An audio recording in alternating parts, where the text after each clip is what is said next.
سب سے پہلے آیت الکرسی ہے.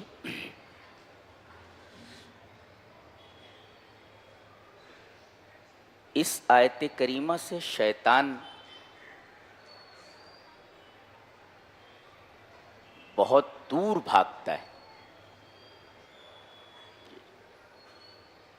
لیکن حیرت کی بات یہ ہے کہ اس پوری آیت کریمہ میں شیطان کا شین نہیں ہے، شیطان کا ذکر ہی نہیں ہے. جب اس کا نام نہیں ہے، اس کا ذکر نہیں ہے، تو پھر اس آیت کریمہ سے وہ اتنا بھاگتا کیوں ہے؟ سوال ہے نا جی. اور بخاری شریف کتاب بدیع الخلق میں امام بخاری رحمہ اللہ ایک روایت لائے ہیں کہ اذا اویت الی فراشک، جب آپ اپنے بستر پر آئیں تو فقرہ آیت الکرسی، آیت الکرسی آپ پڑھ لیں. اس کے دو فائدے بتائے گئے. ایک کہ اللہ تبارک و تعالی آپ کے اوپر ایک حفاظت کرنے والا مقرر کر دے گا، آپ کی حفاظت کرے گا. اور دوسرے وَلَا يَقْرُبُكَ الشَّيْطَانُ حَتَّى تُصْبِحَ، صبح تک شیطان آپ کے قریب نہیں آئے گا. تو جو میں نے کہا کہ بھئی اس میں تو شیطان کا نام بھی نہیں ہے، شیطان کی شین نہیں ہے، اس کا ذکر ہی نہیں ہے، پھر یہ اس آیت کریمہ سے بھاگتا کیوں ہے؟ کیوں؟ اس کی وجہ یہ ہے کہ پورے قرآن حکیم میں توحید کو جس طرح کھول کھول کر اس آیت کریمہ میں بیان کیا گیا ہے، کسی اور آیت کے اندر اس طرح توحید کو واضح طور پر نہیں بیان کیا گیا ہے. ایک ہذا واحد. ثانی، اس آیت کریمہ میں بعض لوگوں نے کہا کہ اللہ تبارک و تعالیٰ کے 16 اسماء حسنی ہیں، بعض نے کہا کہ 18 ہیں، بعض لوگوں نے کہا کہ 21 ہیں. اب اتنے سارے اللہ تبارک و تعالیٰ کے نام یہاں موجود ہیں اور سب بڑے اہم نام ہیں اس کے، اور اتنے نام کسی اور آیت کے اندر ہیں ہی نہیں. لہذا یہ آیت کریمہ اعظم آیت القرآن ہے، قرآن حکیم کی سب سے عظیم آیت ہے. نبی کریم صلی اللہ علیہ وسلم نے حضرت ابی بن کعب سے، جو قاری قرآن تھے، قرآن پر بڑی اچھی نگاہ تھی ان کی اور بہت اچھا قرآن پڑھتے تھے، ان سے ایک دفعہ پوچھا کہ یہ بتاؤ کہ قرآن حکیم کی اعظم آیت کون سی، سب سے عظیم آیت؟ تو انہوں نے پہلے کہا کہ اللہ و رسولہ اعلم، اللہ اور اس کے رسول زیادہ جانتے ہیں. میں جہاں تک سمجھتا ہوں قرآن حکیم کی سب سے عظیم آیت آیت الکرسی ہے. تو نبی کریم صلی اللہ علیہ وسلم نے ان کو شاباشی دیتے ہوئے فرمایا لیہنک العلم ابا المنذر، اے ابو المنذر، جو ان کی کنیت ہے، تمہارا علم تمہیں مبارک ہو. جی چلیے اب اس آیت کریمہ کی شرح کرتے. سب سے پہلے اللہ تبارک و تعالیٰ کا نام ہے اللہ. یہ ہے نام لو تو دل دھڑکنے لگتا ہے، ایسا نام ہے وہ. کائنات میں یہ نام کسی نے آج تک رکھا ہی نہیں ہے. یہ عجیب بات ہے. اللہ نے فرمایا حل تعلم لہ سمیہ، اللہ تبارک و تعالیٰ کا ہم نام جانتے ہو؟ کسی نے کائنات میں اپنا نام اللہ رکھا ہی نہیں ہے. بات ہے بالکل یونیک ہے. اور اللہ نے اپنے اسی نام اسم الجلالہ سے اس آیت کریمہ کو شروع کیا ہے، اللہ. اب بتایا جا رہا ہے کہ اللہ کی تفسیر کیا ہے. تو اللہ خود اپنے نام کی تفسیر فرماتا ہے، لا الہ الا ہو. جی یا لا معبود بحق سوا، یہ اللہ کی تفسیر ہے. اور اللہ کی یہ تفسیر کلمہ توحید سے کی گئی ہے. کلمہ توحید کیا ہے؟ لا الہ الا اللہ، نا لا الہ الا ہو، ایک ہی بات ہے. تو لا الہ الا اللہ یہ کلمہ توحید ہے، اور اللہ تبارک و تعالی نے اپنے نام کی تفسیر کلمہ توحید سے کی ہے. جی اللہ کون؟ لا الہ الا ہو، اے لا الہ الا اللہ. تو اللہ کی تفسیر کس سے ہوئی؟ کلمہ توحید سے. یہ دیکھیے سب سے پہلی چیز تو یہ. اب اس کے بعد یہ بتایا گیا کہ اللہ وہ ہے کہ اس کے علاوہ کوئی عبادت کے لائق نہیں. وائی؟ کیوں؟ کیوں؟ جواب دیا جا رہا ہے اس لیے کہ وہ الحی ہے، زندہ ہے.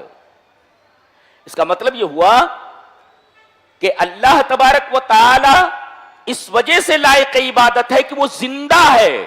جی، جو مر جائے یا جو عدم سے وجود میں آیا ہو وہ لائق عبادت نہیں ہوتا. جی، یہ دیکھیں الحی، تو پہلی صفت الحی لائے گی. کیوں؟ یہ سوال ہے. جواب اس کا یہ ہے کہ هذه الصفت تتضمن جمیع الصفات الذاتیہ.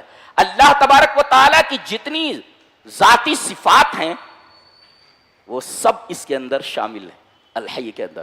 جی جی، تو سب سے پہلے اسی کو لانا ضروری تھا، اس لیے کہ ذات جو ہوتی ہے صفات سے پہلے ہوتی ہے، لہذا الحی کو پہلے لایا گیا.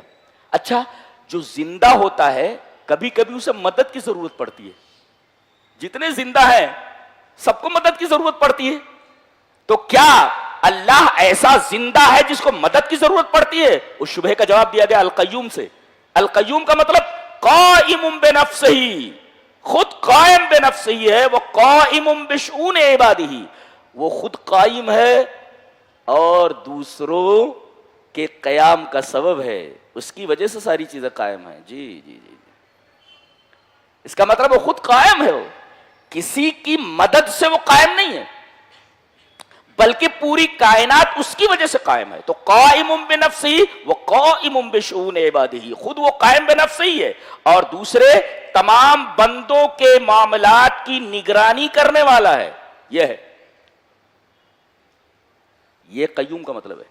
یعنی کبھی زندہ کسی دوسرے کا محتاج ہوتا ہے کہ وہ ذرا میری نگرانی کرے، میرے قیام کا سبب بن جائے. جی، پھر تیسرے نمبر پہ لایا جا رہا ہے لا تاخذہ سنۃ ولا نوم، اسے نہ اونگ آتی ہے نہ نیند آتی ہے. کیوں لایا گیا ہے؟ اس لیے کہ کوئی کسی کی نگرانی کر رہا ہو، جیسے باپ نگرانی کرتا ہے بچوں کی، ماں نگرانی کرتی ہے بچوں کی، ایک صاحب اقتدار اپنی رعایا کی نگرانی کرتا ہے، قائم علیہم ہوتا ہے. لیکن کبھی کبھی یہ نگرانی کرنے والا غافل ہو جاتا ہے. ہاں، غفلت میں مبتلا ہو جاتا ہے، اس لیے کہ نیند آتی ہے، اس کو سو جاتا ہے. اللہ فرماتا ہے میں ایسا نگراں ہوں، ایسا قائم علی غیرہ ہوں جو کبھی غافل نہیں ہوتا اور اسے اونگ نہیں آتی. اونگ کو پہلے لایا گیا، ایسے اونگ ہوتی ہے پھر اس کے بعد سو جاتا ہے. گویا کہ غفلت کی ابتدا کیا ہے؟ اونگ، اور غفلت کی انتہا سو گیا. تو اللہ غفلت کی ابتدا سے بھی پاک ہے اور غفلت کی انتہا سے بھی پاک ہے. اگر وہ غافل ہو جائے تو پھر قیام کیسے ہو جائے گا؟ ستارے ایک دوسرے سے ٹکرا جائیں گے. وہ دیکھ رہا ہے سب کو، نگرانی کر رہا ہے سب کی کہ ایک سیارہ کہیں دوسرے سیارے سے ٹکرا نہ جائے. اس لیے کہ جتنے بھی سیارے ہیں اپنے اپنے مدار میں گھوم رہے ہیں. چاند کو اجازت نہیں کہ وہ سورج کے مدار میں داخل ہو سکے، سورج کو یہ اجازت نہیں کہ اپنے مدار سے نکل کر چاند کے مدار میں داخل ہو سکے.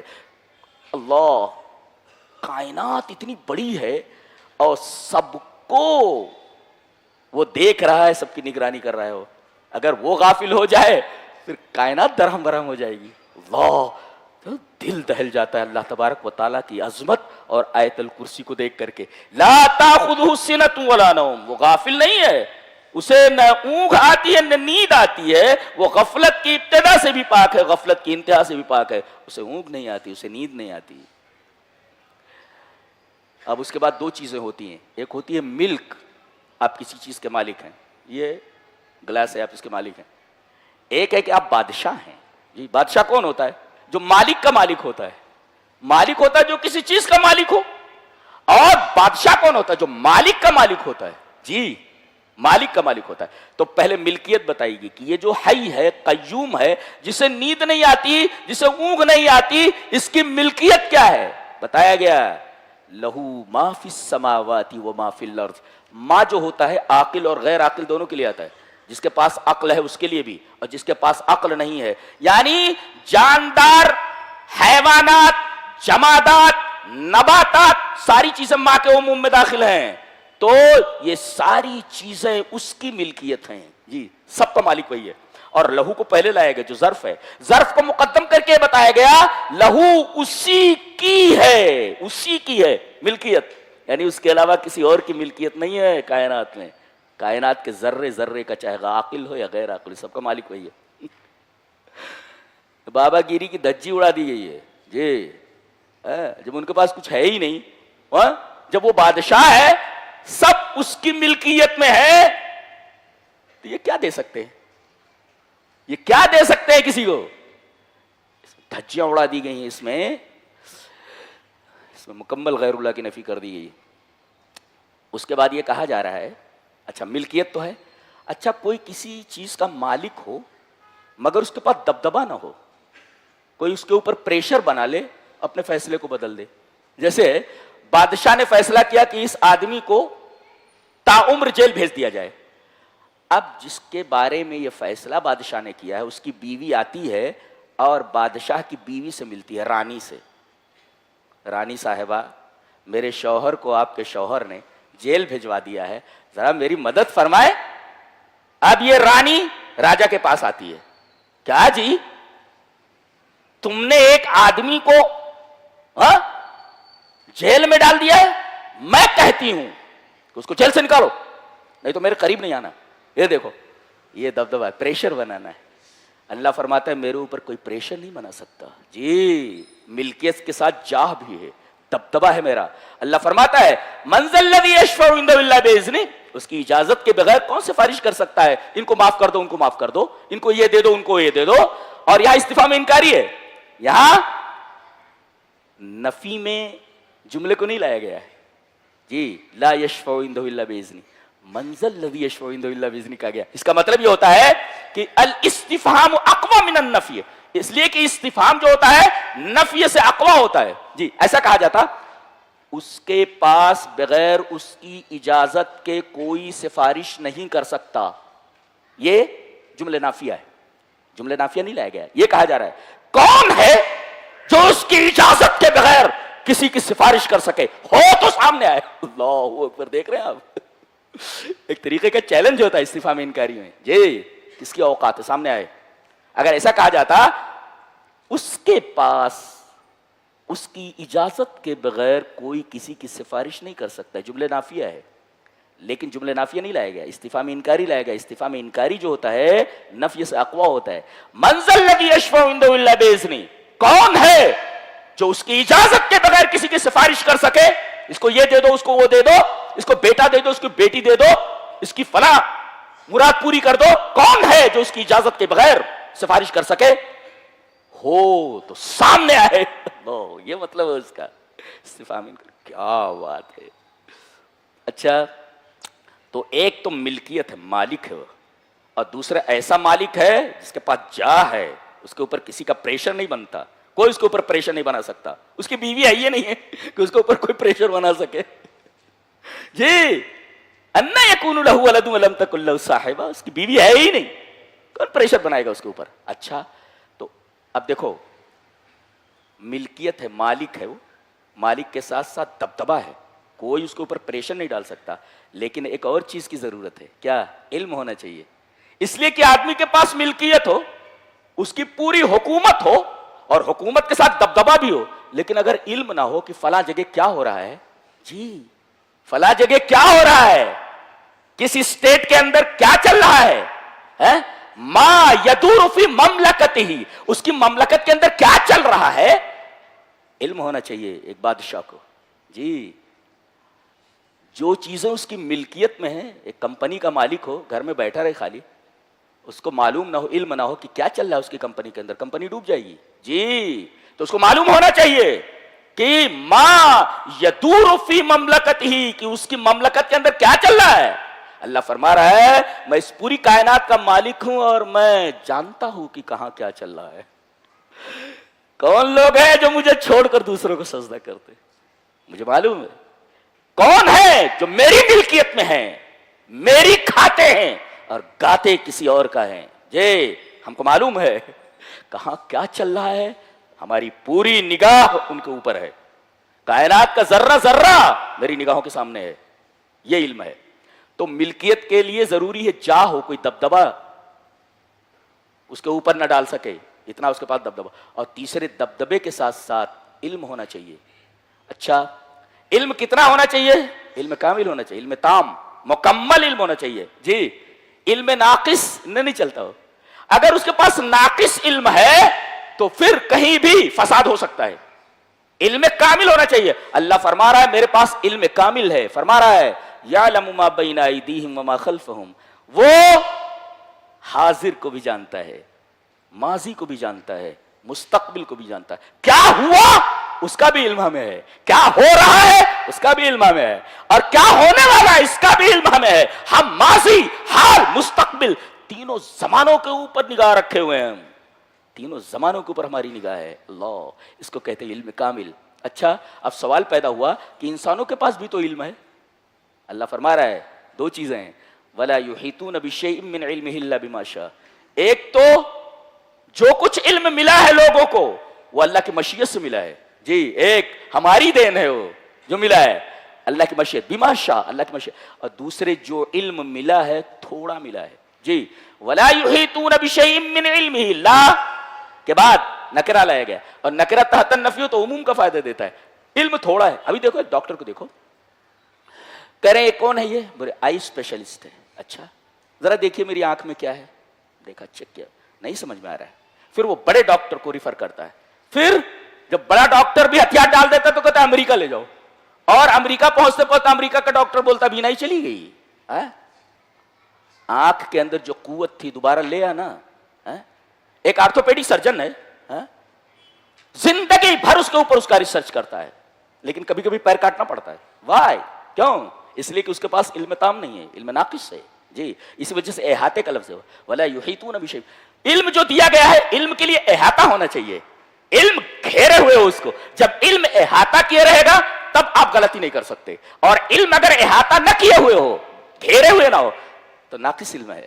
تو اللہ فرما رہا ہے ایک تو میری دین ہے، 4 کتابیں پڑھ کر کے اللہ کا انکار کرتے بیٹھے، بولو احمق لوگ، تھوڑا سا علم مل گیا ہے، 4 کتابیں سائنسدانوں نے پڑھنی تو اللہ کا انکار کرتے بیٹھ گئے۔ اللہ فرما رہا ہے جتنا علم تمہیں دیا گیا ہے وہ میری مشیت سے دیا گیا ہے، میں نے چاہا تو ملا ہے، اور جو تمہیں علم دیا گیا ہے معمولی علم تم کو دیا گیا ہے، کون تم، تمہاری اوقات کیا ہے؟ اللہ فرماتا ہے علم جو تمہارے پاس ہے میری دین ہے، اور دوسرے جو کچھ ملا ہے بہت تھوڑا تمہیں ملا ہے جی۔ علم کس کو کہتے ہیں یہ تمہیں معلوم ہی نہیں ہے، what is knowledge, you don't know, بالکل نہیں، بالکل نہیں، تم نہیں جانتے علم کیا ہے، اس لیے کہ تمہارے پاس علم ہے، علم ناقص ہے۔ تو پہلے اللہ نے فرمایا میرا علم علم کامل، اور دنیا والوں کے پاس جو علم ہے ان کے پاس علم ناقص ہے جی۔ اب ظاہر ہے کہ جس کے پاس علم ناقص ہو وہ آپ کی کیا حاجت پوری کر سکتا ہے جی، آپ کی کیا حاجت پوری کر سکتا ہے جی۔ اس کے بعد ملک کا تذکرہ تو وہ مالک ہے، آگے ملک کا تذکرہ کیا جا رہا ہے۔ ملک ہوتا ہے نا اس سے انت تملک شیئا، کسی چیز کے آپ مالک ہیں، لیکن ملک کسے کہتے ہیں، ملک کسے کہتے ہیں؟ انت تملک من یملک، آپ مالک ہوں اس کے جو مالک ہے، یعنی مالک کا مالک اگر ہو تو آپ بادشاہ ہیں۔ یہ بادشاہت کتنی بڑی ہے، اللہ فرما رہا ہے وسع کرسیہ السماوات والارض، ان ابن عباس رضی اللہ تعالی عنہما انہ قال الکرسی موضع قدمین، رواہ الحاکم فی المستدرک، امام حاکم رحمہ اللہ نے مستدرک الصحیحین میں ابن عباس سے روایت نقل کی کہ کرسی کس کو بولتے ہیں، بہت غور سے ہیں، بہت غور سے، توحید کا بیان چل رہا ہے۔ یہ قدم اللہ جہاں رکھتا ہے، اللہ جہاں قدم رکھتا ہے، اچھا کہا گیا موضع قدمین، پتہ ہے چلا کہ اس کے 2 پیر ہیں، اس کے 2 پیر ہیں، کیسے ہیں معلوم نہیں، کیفیت مجہول ہے۔ تو کرسی جو ہے یہ اللہ تبارک و تعالی کے دونوں قدموں کے رکھنے کی جگہ ہے۔ اچھا یہ کرسی کتنی بڑی ہے؟ کرسی اتنی بڑی ہے کہ زمین اور آسمان سب کو گھیرے ہوئے ہے، اللہ، اور اللہ عرش پر مستوی ہے، اور کرسی اس کے سامنے ہے۔ کرسی کہاں ہے کوئی پوچھے تو بالکل عرش کے سامنے ہے، بین یدی العرش، عرش کے بالکل سامنے ہے۔ بھائی کرسی کہاں ہے؟ عرش کے بالکل سامنے ہے، اور اللہ عرش پر مستوی ہے، اور یہ کرسی اس کے دونوں قدموں کے رکھنے کی جگہ ہے۔ تو یہ عرش کے سامنے ہے، یہ کتنی بڑی ہے؟ خالی کرسی زمین اور آسمان کو گھیرے ہوئے ہے، اور یہ کرسی کتنی بڑی ہے عرش کے مقابلے میں؟ العرش اکبر من الکرسی، عرش کرسی سے بڑا ہے۔ کتنا بڑا ہے؟ اتنا بڑا ہے کہ ایک پورا جنگل ہو، اس میں کوئی ایک چھلا ڈال دے، چھلا کتنا چھوٹا ہوتا ہے، جنگل کتنا بڑا ہے، اللہ اکبر، ایک جنگل کے مقابلے میں ایک چھلے کی کیا اوقات ہے، اللہ اکبر۔ تو کرسی جو پوری کائنات کو گھیرے ہوئے ہے، وہ عرش کے مقابلے میں اتنی چھوٹی ہے جیسے جنگل کے مقابلے میں ایک انگوٹھی، ایک چھلا، تو عرش کتنا بڑا ہوگا؟ لا یعلم قدرہ الا اللہ، اللہ کے علاوہ کوئی نہیں بتا سکتا کہ اس کا عرش کتنا بڑا ہے۔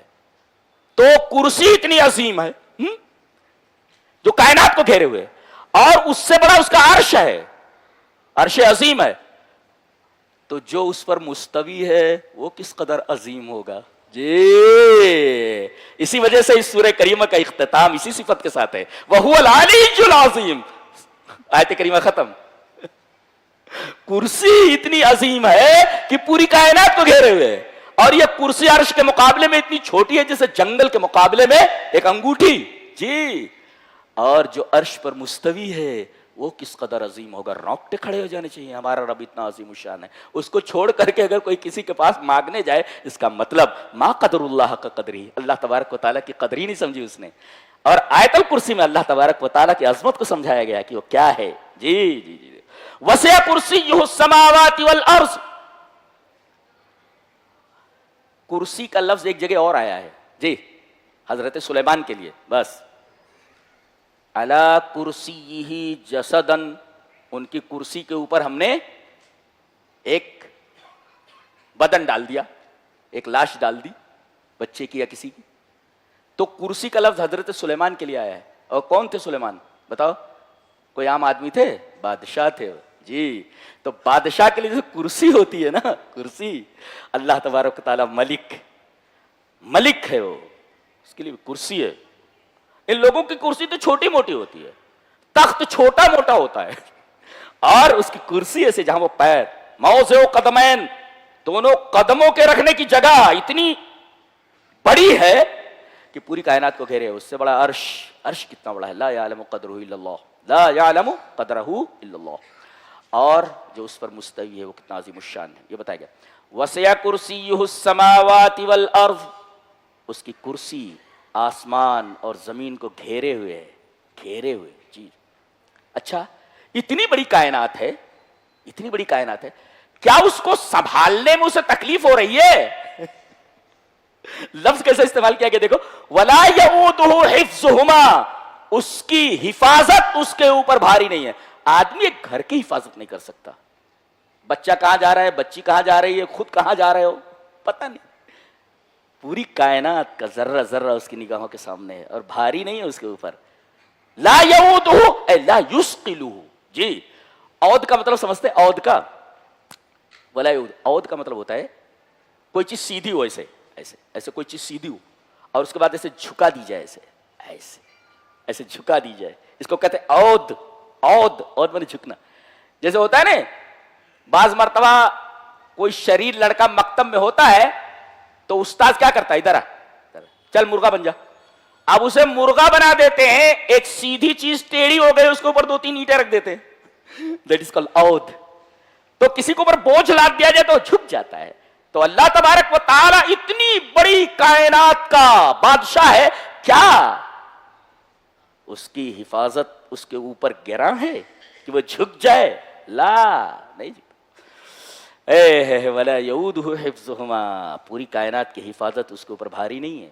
اور اس کے بعد اللہ کی 2 صفتیں بڑی عجیب و غریب ہیں، دیکھو پہلے، وَهُوَ الْعَلِيُّ الْعَظِيمُ، علی بالوزن فعیل، صفت مشبہ ہے، اور صفت مشبہ کیا ہوتا ہے؟ الصفت المشبہۃ لازمۃ لا ينفک عنہا الموصوف جی۔ یہ صفت مشبہ جو ہوتی ہے موصوف سے کبھی جدا نہیں ہوتی، اس کا مطلب علو، علو کا مطلب ہوتا ہے اب اس سے اونچا کوئی نہ ہو، الذی یعلو ولا یعلی علیہ، والعلی، علی کا مطلب کیا ہوتا ہے؟ الذی یعلو ولا یعلی علیہ، اتنا بلند ہو کہ اس کے اوپر کوئی نہ ہو، سب اس کے نیچے ہو۔ اللہ فرما رہا ہے کہ جب میں علی ہوں، ساری چیزیں مجھ سے نیچے ہیں، تو اوپر والے کو چھوڑ کر کے نیچے والے سے مانگنا یہ تمہاری بیوقوفی نہیں تو گیا ہے؟ اللہ اکبر. آدمی ہمیشہ بڑے سے مانگتا ہے, نوکر سے نہیں مانگتا, مالک سے مانگتا ہے.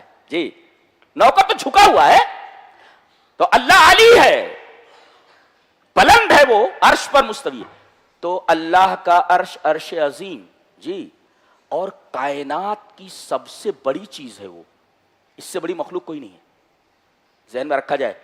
اور فرشتے جو عرش کو اٹھائے ہوئے ہیں وہ اعظام الخلق ہیں, اتنی طاقتور اتنی عظیم مخلوق کوئی نہیں ہے. جی, تو گویا کہ عرش سب سے بڑی چیز ہے کائنات میں, اس سے بڑی کوئی چیز نہیں ہے, عرش سے بڑی کوئی چیز نہیں. اور اس کے بعد جو مخلوق ہے جو اس کو اٹھائے ہوئے ہیں فرشتے وہ اعظام الخلق ہے, ان سے بڑی مخلوق کوئی نہیں ہے جو حملۃ العرش ہے. جی جی جی, اللہ اکبر. تو علی کا مطلب ہوا جو بلند ہے, سب چیزیں اس کے سامنے جھکی ہوئی ہیں. دانت لہ الموجودات, پوری کائنات اس کے سامنے جھکی ہوئی ہے, وہ العلی. اور عظیم کا مطلب سمجھاتا ہوں. علی کا مطلب ہے بلند, برابر ہے. اب جو بلند ہوگا اس کے سامنے ساری چیزیں جھکی ہوئی ہوں گی نا, چھوٹی ہوں گی, ادنا ہوں گی, اعلیٰ کے سامنے ادنا. اسی وجہ سے سجدے میں ہم سے کہا گیا ہے کہ کیا کہا جائے, سبحان ربی الاعلی. جی جی, میرے رب تیرے علو کی انتہا نہیں ہے اور میرے دونوں کی انتہا نہیں ہے. جی, تیری بلندی کی انتہا نہیں اور میری پستی کی انتہا نہیں ہے. جی, میرے رب سبحان ربی الاعلی. علی کے سامنے ہے جی, العلی, اللہ کے سامنے ساری چیزیں جھکی ہوئی ہیں. دانت لہ الموجودات, پوری کائنات اس کے سامنے جھکی ہوئی. عظیم کا مطلب سمجھاتا ہوں, یہ سمجھنے کی ضرورت ہے. عظم کہتے ہیں ہڈی کو. جی, حضرت زکریا دعا کر رہے ہیں, کاف ہا یا عین صاد ذکر رحمت ربک عبدہ زکریا اذ نادى ربہ نداء خفیا قال رب انی وہن العظم منی. اے میرے رب میری ہڈیاں کمزور ہو گئی ہیں. یہ دعا مانگتے رہو. جو بوڑھے حضرات ہیں وہ اللہ سے دعا کرتے رہیں, میرے رب میری ہڈیاں کمزور ہو گئی ہیں. واشتعل الراس شیبا, میرے بال سفید ہو گئے ہیں. اللہ بڑی قدر کرتا اللہ تبارک و تعالیٰ اسی دعاؤں کی. آدمی اپنی کمزوری ظاہر کرے, میرے رب میں بہت کمزور ہوں. تو گویا کہ آپ اعلیٰ کے سامنے اپنی کمزوری ظاہر کر رہے ہیں. ایک معمولی آدمی کے سامنے اپنی کمزوری ظاہر کیجئے تو اس کو رحم آ جاتا ہے. آپ اعلیٰ کے سامنے اتنے ادنا بن جائیں, میری ہڈیاں کمزور ہو گئی. کیوں کہا ہڈیاں کمزور ہو گئی؟ اس لیے کہ ہڈی جو ہوتی ہے یہ مادہ ہوتی ہے اور گوشت صورت ہوتی ہے. جی, اسی وجہ سے کہا گیا اللہ پہلے ہڈیوں کو بناتا ہے. فَكَسَوْنَ الْعِظَامَ لَحْمًا, ہم اسے گوشت کا لباس پہناتے ہیں. اس کا مطلب ہڈی یہ بدن ہے اور چمڑا اور گوشت یہ اس کا کپڑا ہے, کیسا ہے. فَكَسَوْنَ الْعِظَامَ لَحْمًا, اور ہڈی ہی کے اوپر پورے بدن کا دار و مدار ہوتا ہے. ہڈی کمزور ہو جائے بدن کمزور ہو جاتا ہے. جی جی, کہیں کی ہڈی کمزور ہو جائے, پیر کی ہڈی کمزور ہو جائے آپ نہیں چل سکتے, گردن کی ہڈی کمزور ہو جائے آپ گردن نہیں ہلا سکتے, ریڑھ کی ہڈی یہ کمزور ہو جائے آپ سیدھے کھڑے نہیں ہو سکتے, سیدھے جھک نہیں سکتے. گویا کہ پورے انسانی زندگی کا مدار اسی مادے کے اوپر ہے جس کو عظم کہا جاتا ہے, ہڈی. تو اب اسی سے عظیم ہے. عظیم مطلب یہ ہوا کہ عظیم وہ ہستی ہے المتفوق علی ما سواہ فی القوہ, طاقت میں جو اپنے ما سوا سے زیادہ ہو, فوقیت رکھتا ہو. اس لیے کہ ہڈی جو ہوتی ہے پورے بدن میں سب سے مضبوط ہوتی ہے اور عظم سے عظیم ہے. تو گویا اللہ عظیم ہے, اپنے ما سوا سے قوت میں, طاقت میں, پاور میں سب سے اعلیٰ ہے, اس وجہ سے اسے عظیم کہا گیا. تو گویا کہ علی ہے, اس کے سامنے کائنات کی چیزیں جھکی ہوئی ہیں, اور عظیم ہے, سب اس کے سامنے کمزور ہیں. اس لیے کہ ہڈی کے سامنے ساری چیزیں کمزور ہوتی ہیں بدن کی طرح. سبحان اللہ و بحمدہ سبحان اللہ العظیم. یہ ایک ہلکی سی تفسیر ہے, سرسری. ہم ابھی گہرائی میں نہیں گئے, گہرائی میں جائیں گے تو آپ کے سر کے اوپر سے جائے گی. جی جی, ابھی گھسے اس میں گہرائی میں, اب سمجھ میں نہیں آئے گا آپ کو. میں جس انداز سے مطالعہ کرتا ہوں, جہاں سے میں پڑھتا ہوں قرآن کی. آگے بڑھیں.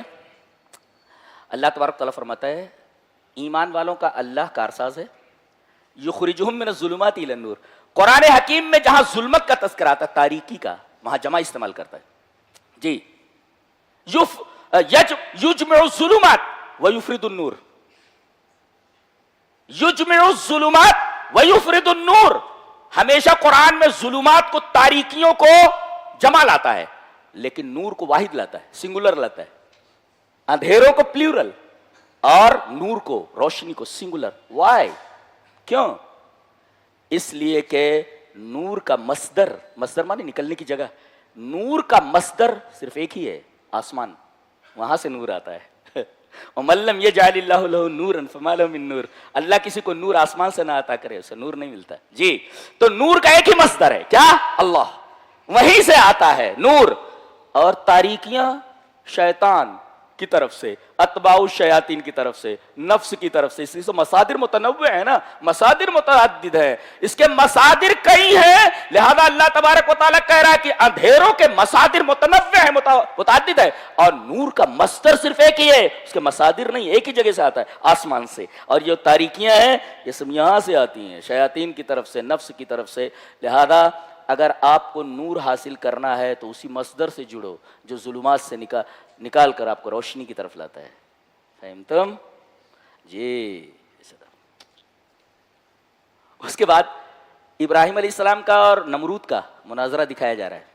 الم تر الی الذی حاج ابراہیم. اچھا ایک بات یاد رکھو, مناظرے کا چیلنج کون دیتا ہے؟ ہمیشہ باطل پرست دیتا ہے. آؤ مناظرہ کر لو. دو تین باولے ایسے ہیں یہاں, ان کی اوقات بھی تو ہونا چاہیے بات کرنے کی, تو مناظرہ کر لو. اوقات بھی تو ہونی چاہیے. جی جی. ایک صاحب نے کہا کہ فلاں صاحب کہتے ہیں یہ صحیح ہے, فلاں صاحب کہتے ہیں وہ صحیح ہے. تو میں نے کہا تو فلاں صاحب سے آپ مناظرہ کر لیجیے. میں نے کہا فون رکھ, جس کی بات کر رہا ہے اس کی اوقات ہے میرے سامنے بیٹھنے کی؟ پاگل کہیں. تو الم تر الی الذی حاج ابراہیم فی ربہ ان آتاہ اللہ الملک. مناظرے کا چیلنج دیا کس نے؟ نمرود نے. کیوں؟ ان آتاہ اللہ الملک, اللہ نے اسے ملک عطا کیا تھا. گویا کہ جو صاحب اقتدار ہوتے اکثر مذہب بیزار ہوتے. پیسہ آ جانے کے بعد آدمی ذرا دین سے ہٹ جاتا ہے, اور ملک جس کو مل جائے ویسے بھی مذہب بیزار ہو جاتا ہے. جی. اور مناظرے کا چیلنج کون کرتے ہیں؟ باطل پرست. اور دلیل کیسی دیتے ہیں؟ الٹی پلٹی. دیکھو آگے. کہنے لگے کون ہے تیرا رب؟ بولے ربی الذی یحیی و یمیت, میرا رب وہ ہے جو زندہ کرتا ہے اور مارتا ہے. اچھا, یہ کیا بولتا ہے؟ انا احیی و امیت. دیکھ رہے ہیں آپ, دیکھ رہے ہیں اس نے جو دلیل دی ہے کتنی کمزور ہے. اللہ نے کیا کہا؟ حضرت ابراہیم علیہ السلام نے اللہ کے بارے میں کیا کہا؟ ربی الذی, میرا رب وہ ہے. الذی آیا, مبتدا ہے نا, ربی مبتدا ہے, اور الذی یحیی و یمیت رب مضاف یا متکلم مضاف الیہ, مضاف اپنے مضاف الیہ سے مل کر مبتدا, الذی اسم موصول, یحیی فعل با فاعل, فعل اپنے فاعل سے مل کر جملہ فعلیہ خبریہ اور معطوف علیہ, وہ حرفیات یمیت فعل, فعل اپنے فاعل سے مل کر جملہ فعلیہ خبریہ اور معطوف, معطوف علیہ اپنے معطوف سے مل کر صلہ ہوا الذی اسم موصول کا, موصول اپنے صلہ سے مل کر خبر, مبتدا اپنی خبر سے مل کر جملہ اسم خبریہ ہو. یہ تو اور خطرناک ہے. یہ قرآن حکیم کو اس انداز سے سمجھنا. تو ربی الذی یحیی و یمیت, ربی یہ مبتدا ہے اور الذی یحیی و یمیت اس کی خبر ہے. اور جب مبتدا کی خبر صلہ موصول کے ساتھ آئے تو ھذا مفید للحصر, حصر کا فائدہ دیتا ہے. میرا رب ہی جلاتا اور مارتا ہے, یہ مطلب ہوا. اور یہ کیا بول رہا ہے؟ وہاں تو الذی لائے گا نا, یہ کہتا ہے انا احیی و امیت. الذی کہاں گیا؟ الذی کہاں گیا؟ الذی نہیں بول رہا ہے وہ. حضرت ابراہیم کیا بولے؟ ربی الذی یحیی و یمیت, مفید للحصر, اللہ ہی مارتا اور جلاتا ہے. یہ کیا بولتا ہے؟ انا احیی و یمیت. کیا بولنا چاہیے تھا؟ انا الذی احیی و, کیا بولنا تھا اس کو جواب میں؟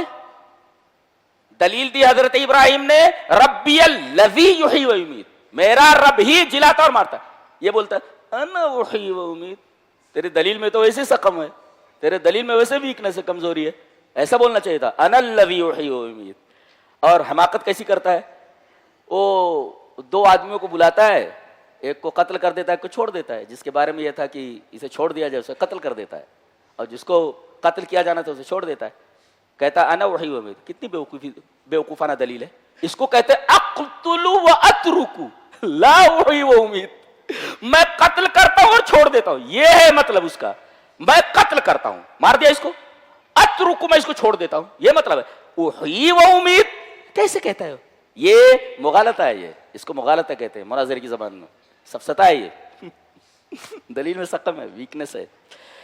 اچھا، جو بہترین مناظر ہوتا ہے جسے حق کی تلاش ہوتی ہے وہ دلیل میں نہیں الجھتا، اگر سامنے والا غلط دلیل دے رہا ہے تو دلیل میں نہیں الجھتا بلکہ آگے بڑھ جاتا ہے، دوسری دلیل پیش کرتا ہے۔ حضرت ابراہیم سمجھ گئے یہ جان بوجھ کر کے غلبری کر رہا ہے، یہ لوگوں کو یہ بتانا چاہتا ہے کہ یہ بھی مارتا اور جلاتا ہے۔ حضرت ابراہیم علیہ السلام اس کی اس بے وقوفانہ دلیل سے، سفیہانہ دلیل سے تعرض نہ کرتے ہوئے آگے بڑھتے، کہتے ہیں دوسری دلیل لے، میرا رب سورج کو مشرق سے نکالتا ہے مغرب میں ڈوبوتا ہے، جی تو ایسا کر، فاتی بہا من المغرب، اسے مغرب سے نکال دے، ایسا کر۔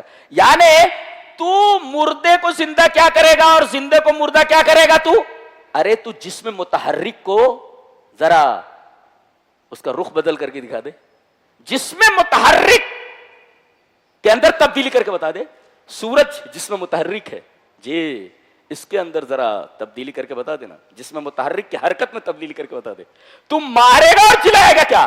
ارے تو جسم متحرک کی رفتار میں اور جسم متحرک کی حرکت میں تبدیلی کر کے بتا۔ حرکت کیسے کرتا ہے وہ؟ مشرق سے مغرب کی طرف۔ تو یہ جسم متحرک ہے، جسم متحرک کی حرکت کو تبدیل کر کے بتا، مغرب سے مشرق کی طرف نکال دے۔ تو زندہ کو مردہ، مردہ کو زندہ کیا کرے گا؟ تو جسم متحرک کی حرکت کو ذات تبدیل کر کے بتا دے۔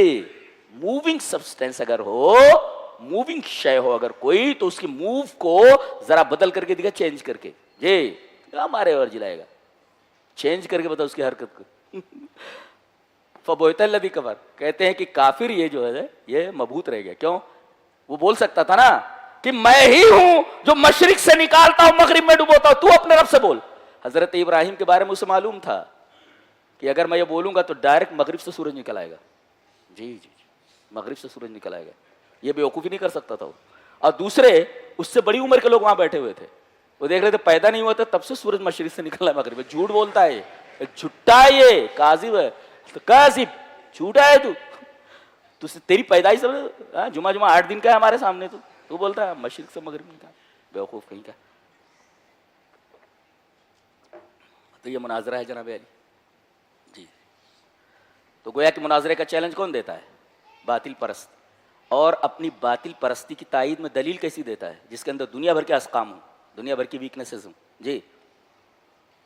اس کے بعد ایک اور واقعہ بیان کیا جا رہا ہے، یہ احیاء، اللہ حی ہے نا، اب وہی زندہ کرتا ہے، جی خود زندہ ہے اور مارتا اور جلاتا وہی ہے۔ لہذا زندگی اور موت کے اوپر 3 دلیلیں دی گئی ہیں، 3 واقعات بیان کیے گئے۔ یہ پہلا واقعہ ہے زندگی اور موت کا۔ دوسرا واقعہ بیان کیا جا رہا ہے، او کالذی مر علی قریۃ وہی خاویۃ علی عروشہا، ایک صاحب تھے جن کے بارے میں یہ ہے کہ شاید عزیر علیہ السلام تھے، لیکن میرے نزدیک حزقیال تھے، حزقیل علیہ السلام تھے، اور بعض لوگوں نے کہا کافر تھا یہ۔ تفسیر سعدی میں امام سعدی شیخ نے جو ہے کہا کہ یہ کافر تھا، جی، لیکن وہ صحیح نہیں ہے، ضعیف قول ہے وہ، اور مجاہد کے اس قول کی تردید کی گئی ہے، صحیح نہیں ہے۔ بہرحال قریہ کسے کہتے ہیں؟ قریہ جیسے کہتے ہیں قریت الماء، میں نے پانی کو جمع کیا، قریت الماء اے جمعتہ، میں نے پانی کو جمع کیا۔ اس کا مطلب ہے قریہ کا مطلب لاجتماع الناس فیہا، اس لیے کہ وہاں لوگ جمع ہوتے، بہت سارے لوگ رہتے ہیں، جہاں پر بہت سارے لوگ بس جائے دیٹ از کالڈ قریہ، اس کو قریہ بولتے، اس لیے کہ یہ قریت الماء سے مشتق ہے۔ تو بہرحال ایک گاؤں تھا، وہاں پہنچے، یہ دیکھا کہ چھت گری ہوئی ہے، چھت کے اوپر دیواریں گری ہوئی ہیں، پورا کا پورا قریہ اور پوری کی پوری بستی ڈھئی ہوئی ہے، کوئی آدمی نہیں دکھ رہا ہے۔ فوراً کہنے لگے انا یحیی ہذہ اللہ بعد موتہ۔ انا کا 2 مفہوم ہوتا ہے، ایک تو یہ کہتے اللہ کیسے زندہ کرے گا، جی، لیکن ایک مطلب یہ ہوتا ہے من این، انا کا مطلب کہاں سے زندہ کرے گا، جی۔ چونکہ انا لفظ انہوں نے استعمال کیا جس کے اندر یہ وہم تھا کہ اللہ زندہ کیسے کرے گا، تو اللہ تبارک و تعالی نے کہا ایسا ہے کہ احیاء اور اماتت کا مذہب تجھی کو بنا دیا جاتا ہے، تجھی کو بنا دیا جاتا ہے۔ تیرے ساتھ کون ہے؟ بولے کھانا ہے تازہ، اچھا۔ تیرے ساتھ اور کون ہے؟ بولے گدھا ہے یہ میرا، اچھا۔ اور اس کے بعد تو ہے، اچھا۔ تو کہتا ہے انا یحیی ہذہ اللہ بعد موتہ، اللہ کہاں سے زندہ کرے گا؟ اگرچہ انکار نہیں ہے، لیکن لفظ ایسا استعمال کیا انہوں نے جس کے اندر یہ شبہ ہوتا ہے، وہم ہوتا ہے کہ اللہ کیسے زندہ کرے گا؟ اللہ نے کہا تو نے کہا ہے نا، لہذا تجھے ہی احیا اور اماتت کا مظہر بنا دیا جاتا ہے، موت دے دی اللہ فاماتہ اللہ مئۃ عام ثم بعثہ، اللہ تبارک و تعالیٰ نے ان کو موت دی، 100 سال تک پڑے رہے. غور سے دیکھیں 100 سال تک کے پڑے رہے. اب 100 سال کے بعد بعثہ ان کو اٹھایا گیا. حالانکہ اماتا کی ضد کیا ہوتی ہے؟ احیا ہوتی ہے نا. فاماتہ اللہ مئۃ عام ثم احیاہ بولنا چاہیے تھا نا، لا ثم بعثہ. بعثہ کا مطلب لاش موجود ہے، اس کے اندر صرف روح ڈالنی ہے، روح نکال دی گئی تھی. بعثہ مانے بھیج دینا. اللہ تبارک و تعالیٰ نے روح کو بھیج دیا ان کے بدن میں، لہذا بعثہ زیادہ مناسب ہے یہاں، اس وجہ بعثہ لایا گیا. جی او کالذی مر علی قریۃ وہی خاویۃ علی عروشہا. اب یہ حضرت بول رہے اللہ زندہ کیسے کرے گا؟ اللہ تعالیٰ نے کہا کہ تو خود دیکھ لینا، تجھی کو مار دیتے ہیں ہم. تو ان کو مار کر کے اللہ نے 100 سال تک وہیں چھوڑ دیا پڑے ہوئے. 100 سال کے بعد زندہ کیا. اور اللہ انتظام بھی کرتا ہے، کوئی وہاں پہنچتا نہیں. جی جی جی جیسے صحابہ کہف 300 سال تک رہے ہیں، کوئی تعجب کی بات نہیں، یہ تو 100 ہی سال رہے. اٹھے تو مرے کب تھے؟ یہی کوئی سورج نکل کر کے تھوڑی دور ہوا دیر ہوئی تھی. اب جب اٹھے تو سورج ڈوبنے کے قریب تھا. قال کم لبثت، کتنا دن ٹھہرے؟ کہا بازو یومن و بعض یوم، ایک دن یا دن کا کچھ حصہ. کہا کہ 100 سال گزر چکے ہیں. اللہ اکبر. نقطہ یہ ملا کہ الموت یشبہ النوم والبعث یشبہ الیقظہ، کہ موت یہ نیند کے مشابہ ہے اور بعث بعد الموت یہ بیداری کے مشابہ ہے. جیسے آدمی سو کر اٹھتا ہے ایسے ہی قیامت کے دن مر کر آدمی اٹھے گا. جی ان کو اٹھایا گیا. کتنے دن ٹھہرے؟ اتنے دن ٹھہرے یا تھوڑی دیر ٹھہرے. کہا کہ بل لبثت مئۃ عام، 100 سال تک پڑے رہے. نکتہ یہ ہے کہ نبی جو ہوتا ہے اس کی لاش کو زمین نہیں کھا سکتی، لہذا ان کی لاش مکمل ویسے ہی تھی، زمین نہیں کھاتی. انبیاء کی لاش کو نہیں کھاتی، ویسے ہی پڑے رہے. اس سے نکتہ ملا، پڑے رہے. اس کے بعد کہا کہ اپنے گدھے کی طرف دیکھ، کھانے کی طرف دیکھ، کھانے کی طرف. کھانا دیکھا گیا. اللہ فرما رہا ہے فانظر الی طعامک و شرابک، کھانے اور پینے کی جو چیز ہے دیکھ خراب ہی نہیں ہوئی تھی.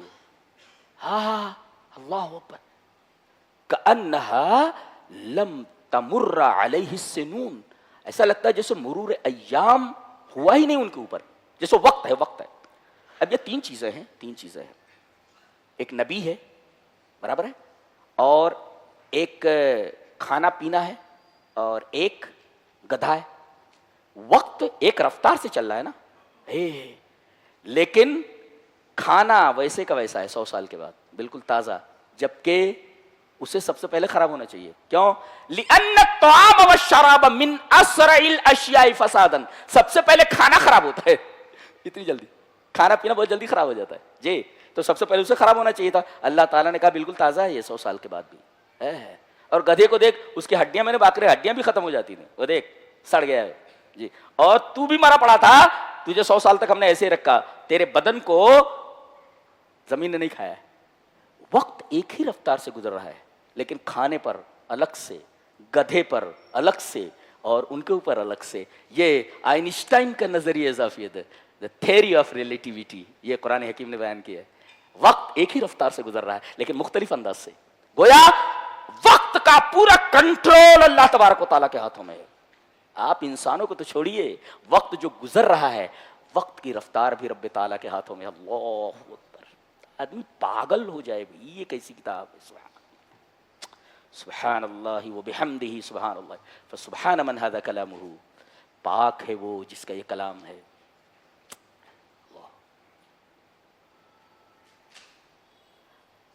تیسرا منظر ہے احیاء اور اماتت کا. حضرت ابراہیم کہہ رہے ہیں میرے رب میں یہ دیکھنا چاہتا ہوں کیف تحیی الموتیٰ، تو مردے کو زندہ کیسے کرتا ہے. دیکھیے ابراہیم علیہ السلام نمرود کے مناظرے میں احیاء اور اماتت، مارنا اور جلانا. یہ جو عزیر علیہ السلام یہ حزقیال کا واقعہ ہے، اس میں بھی احیاء اور اماتت، مارنا اور جلانا. اب مارنے اور جلانے کا تیسرا قصہ پیش کیا جا رہا ہے حضرت ابراہیم کا. حضرت ابراہیم نے کہا میرے رب میں دیکھنا چاہتا ہوں کہ کیف تحیی الموتیٰ. انہوں نے انا نہیں کہا. جی وہ یہ کہتے ہیں مجھے احیاء اور اماتت کے بارے میں علم بھی دلیل ہے، دلیل کے ساتھ میں جانتا ہوں کہ زندہ کرتا مردہ کرتا ہے، لیکن میں علم بالمشاہدہ حاصل کرنا چاہتا ہوں. علم بھی دلیل ہے علم بالمشاہدہ، آنکھوں سے دیکھنا چاہتا ہوں میں، عین الیقین ہے، اور اب مشاہدہ کرنا چاہتا ہوں میں۔ علم الیقین ہے، اب عین الیقین ہونا چاہیے، آنکھوں سے دیکھنا چاہتا ہوں۔ بہت عجیب و غریب چیز آج لے کر کے جاؤ۔ اچھا، انہوں نے انا لفظ استعمال کیا تھا، تو احیاء اور اماتت کا مظہر ان کو بنایا گیا۔ انہوں نے یہ نہیں کہا، انہوں نے کہا کہ میرے رب مجھے معلوم ہے، علم ہے اس کا، لیکن میں آنکھوں سے دیکھنا چاہتا ہوں، لہذا مظہر ان کو نہیں بنایا گیا، بتایا گیا کہ 4 چڑیاں پکڑ لو، غور سے 4 چڑیاں پکڑ لو، ایسا کرو کہ چاروں چڑیوں کو پہلے سدھا لو کہ جب بلاؤ تو وہ تمہارے پاس آ جائیں۔ کر لیا انہوں نے، اس کے بعد قابل کو ذبح کر ڈالو، غور سے، ذبح کرنے کے بعد ان چاروں چڑیوں کے پروں کو آپس میں ملا دیا گیا، ٹھیک ہے، اور ان کے گوشت کا قیمہ بنا کر کے ان کو آپس میں یوں ملا دیا گیا، ایک ہو گیا۔ اب کہا گیا 4 پہاڑوں کے اوپر رکھ کر کے آؤ، علی کل جبل۔ ایسا کیوں؟ یہ دور دور رکھنے کی کیا ضرورت تھی؟ ایک وجہ، وائی، یہ دور دور رکھنے کی کیا ضرورت تھی؟ یہ بتانے کے لیے کہ مرنے کے بعد جو ہی چیزیں انسان کے ساتھ ہوتی ہیں، جی لے کر کے جاؤ آج، مرنے کے بعد انسان کے ساتھ 2 ہی چیزیں ہوتی ہیں، یا تو وہ کسی دوسرے کا جز بن جاتا ہے، کسی دوسرے کا جز بن جاتا ہے، یا مٹی ہو جاتا ہے، ذرات میں تبدیل ہو جاتا ہے، یا راکھ بن جاتا ہے، جلا دیا جائے تو راکھ بن جاتا ہے، دفن کر دیا جائے تو مٹی میں تبدیل ہو جاتا ہے، ذرات میں تبدیل ہو جاتا ہے، راکھ میں جلا دیا جائے تو راکھ کا ذرہ ہو جاتا ہے، راکھ کے ذرات میں تبدیل ہو جاتا ہے، اور اگر دفن کر دیا جائے تو مٹی کے ذرات میں تبدیل کر دیا جاتا ہے، جی۔ اور کبھی کبھی ایسا ہوتا ہے کہ یہ ذرات جو ہوتے ہیں، اور ہوتا کیا ہے اکثر ہے کہ یہ ذرات جو ہے بکھر جاتے ہیں، دور دور تک چلے جاتے ہیں۔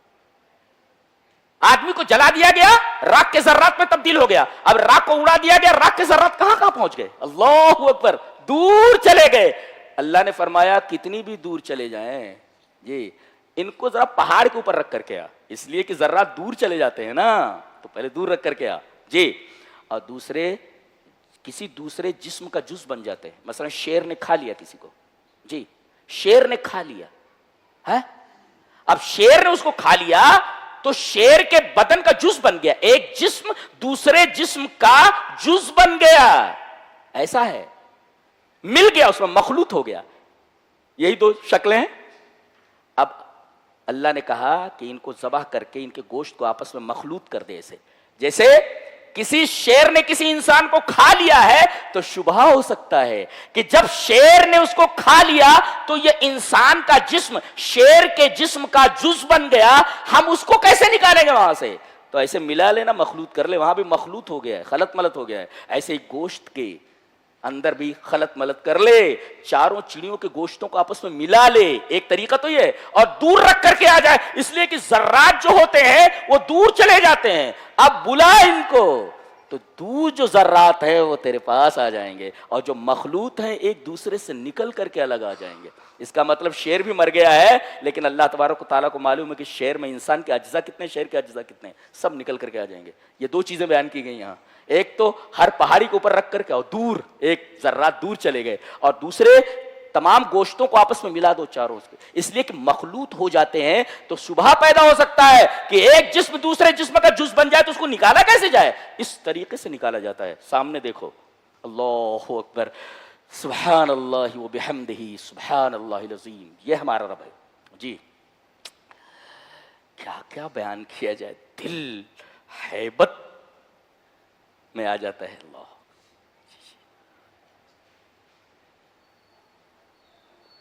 تو جواب دے دیں گے نا کہ گوشتوں کو آپس میں ملایا کیوں گیا؟ جی کبھی کبھی ایک جسم دوسرے جسم کا جز بن جاتا ہے، ملا دیا، اب ملانے کے بعد کیسے ہم نکالتے ہیں وہ دیکھ۔ اور کبھی کبھی ذرات کی شکل میں جسم ہو جاتا ہے، دور چلے جاتے ہیں ذرات اڑ کر کے، ہم ان کو دور سے بلاتے کیسے ہیں؟ جی جیسے ان 4 چڑیوں کو بلائے گا آ جائیں گے، ایسے بلائیں گے ہم ان کو، چلو کہاں کہاں ہو، ذرات کا، ذرات اس کے قبض، تو وقت کی رفتار اس کے ہاتھ میں، اور اسی طرح کائنات کا پورا نظم اس کے ہاتھ میں، ذرات اس کے قابو میں، دریا اس کے قابو میں، سمندر اس کے قابو میں۔ اب خرچ کرنے کا بیان آ رہا ہے، الذین ينفقون اموالهم فی سبیل اللہ کمثل حبہ، بہت خوبصورت تعبیر ہے، ایک مادی اور محسوس تعبیر ہے، بہترین مثال ہے، مادی مثال ہے، محسوس اور منفعت بخش. کیا؟ آدمی اگر کسی دانے کو زمین میں ڈال دے، دانا سڑ جاتا ہے، برابر ہے؟ اللہ فرماتا ہے حبہ، دانا زمین میں ڈالتے ہو تو بظاہر ایسا لگتا ہے زمین میں آپ نے ڈال دیا تو دانا خراب ہو گیا، تلف ہو گیا. نہیں، دانا زمین میں جانے کے بعد جس کو تم سمجھ گئے ہو کہ وہ ضائع ہو گیا ہے، ضائع نہیں ہوا، اب اس میں پودا نکلتا ہے اور ایک کے بدلے 700 دانے ملتے ہیں. لہذا اللہ کی راہ میں ایک خرچ کرو. تم یہ سمجھتے ہو اپنی گاڑھی کمائی سے، خون پسینے کی کمائی سے ہم نے کسی غریب کو 10 روپیہ دے دیا تو 10 روپیہ ضائع ہو گیا؟ نہیں، وہ اس دانے کی طرح ہے جو زمین میں تم ڈال دیتے ہو اور یہ سمجھتے ہو کہ وہ دانا سڑ گیا ہے، خراب ہو گیا، تلف ہو گیا. لا، نہیں، بلکہ جس طریقے سے دانا زمین میں جانے کے بعد 700 دانے کا سبب بنتا ہے، ایسے ہی 1 روپیہ اللہ کی راہ میں دو تو 700 روپے کی آرزو کرتے رہو، مل جاتا. ایک مادی اور محسوس اور شاندار مثال ہے جی، جس کا کوئی جواب نہیں ہے. اور رب تعالیٰ کی باتوں کا کیا جواب ہو سکتا ہے؟ سبحان اللہ و بحمدہ، کیا پیاری باتیں کرتا ہے، کیا پیاری باتیں کرتا ہے.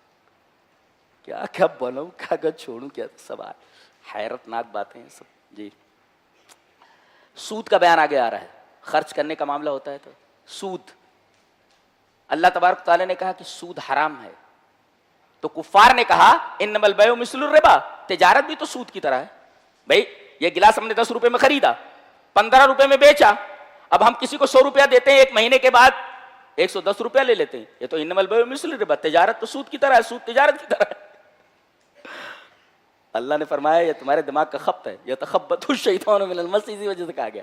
ایسے آدمی پاگل ہوتے ہیں جو اس طریقے کی سوچ رکھتے ہیں. کیا تجارت میں نفع اور نقصان دونوں کا احتمال ہوتا ہے، کبھی کبھی پورا دھندا ڈوب جاتا ہے، لیکن سود میں فائدہ یقینی ہوتا ہے، اس میں نقصان کا کوئی تصور ہی نہیں ہوتا. بیٹھے بٹھائے سود خور یقینی طور پر اپنا حصہ لے لیتا ہے.